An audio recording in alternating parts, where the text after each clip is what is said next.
c'est clair. Laisse-moi tranquille. Aïe! Tu me fais mal, arrête! Je te le dis pour la dernière fois, tu t'approches plus de moi, tu t'approches plus de Sarah, et dis à ton abruti de petit copain de la fermer, sinon je vais m'occuper de vous deux. Stop! Arrête, Liam! Hé! Arrête! Lâche-le, c'est bon! Calme-toi, c'est fini! Arrête! Tu dégages d'ici! Tire-toi! Tout a commencé il n'y a pas longtemps. Callie craignait que Sarah subisse les mêmes blessures qu'elle. Car avant cela, le petit ami de Sarah, Liam, avait violé Callie. Leur conversation a été découverte par Liam. Callie ne voulait pas s'empêtrer avec lui. Mais Liam avait peur que ce qu'il avait fait soit révélé. Alors il a retenu et menacé de rester loin de Sarah. Heureusement, le petit ami de Callie est arrivé à temps. Les deux hommes se sont battus. Callie a mis fin à tout cela à temps. Elle ne voulait pas que Sarah soit blessée par Liam. Alors quand le professeur lui a demandé de partager son expérience pendant le cours de partage, elle a raconté son histoire. Il y a environ un an ou deux, j'étais dans une autre famille d'accueil. J'avais eu un coup de cœur pour leur fils. J'étais vraiment sous le charme. Au début, c'était bien, je me laissais porter. Il était gentil et puis il me faisait rire. Ça me plaisait qu'il s'intéresse à moi parce que...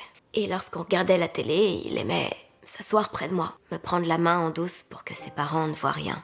Ou alors, si on se retrouvait tous les deux seuls à la maison, il s'amusait à me chatouiller. Sarah a réalisé que Callie faisait allusion à elle. Elle est sortie en courant, bouleversée. Callie l'a suivie de près. Callie lui a dit Liam ne l'aimait pas et qu'il allait lui faire du mal. Mais Sarah a cru à tort que Callie aimait Liam. Elle est partie en colère. Puis Brandon, qui avait tout vu, s'est approché. Il a réconforté Callie en disant qu'elle avait fait de son mieux. Maintenant, c'était le choix de Sarah. Mais Callie n'était pas d'accord, car Sarah avait encore une chance de ne pas être blessée. Un soir, Liam, il est venu dans ma chambre et il m'a demandé de... Tu vois, quand je lui ai dit que j'étais pas prête, il m'a obligée.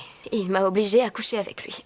Après s'être confiée à Brandon, Callie a décidé de tout avouer à sa mère. Alors quand ils sont rentrés à la maison, elle a immédiatement tout raconté à ses mères. En apprenant que Callie avait été blessée par Liam, sa mère l'a soutenue avec colère pour porter plainte. Mais trop de temps s'était écoulé et il n'y avait plus de preuves. Alors le juge allait certainement rejeter l'affaire. D'accord, donc si je comprends bien, vous êtes en train de dire que personne ne voudra croire qu'il m'a forcé la main pour coucher, mais qu'ils pourront me défendre si je leur dis que j'étais consentante. Et que Liam pourra aller en prison pour ça. Tout à fait. C'est exactement ce que je dis.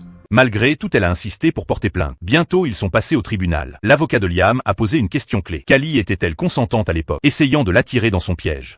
Je sais ce que vous voulez me faire dire. Vous voulez que je dise « Oui, c'était un rapport consenti. J'ai voulu ce qui est arrivé. » Parce que comme ça, vous pourrez plaider le vice de procédure et Liam sera à peine puni pour le crime qu'il a commis. Et vous vous sentirez en accord avec le jugement, parce qu'au final, c'est plus que ce que je pouvais espérer. Je veux qu'il soit puni par la loi, qu'il aille en prison. Si je veux pouvoir obtenir ce que je veux, je dois aller dans votre sens et renoncer à la seule chose qu'il me reste. Vous savez ce qu'il m'a fait. Et moi, je sais ce qu'il m'a fait. Et il n'est pas question que je mente à ce sujet.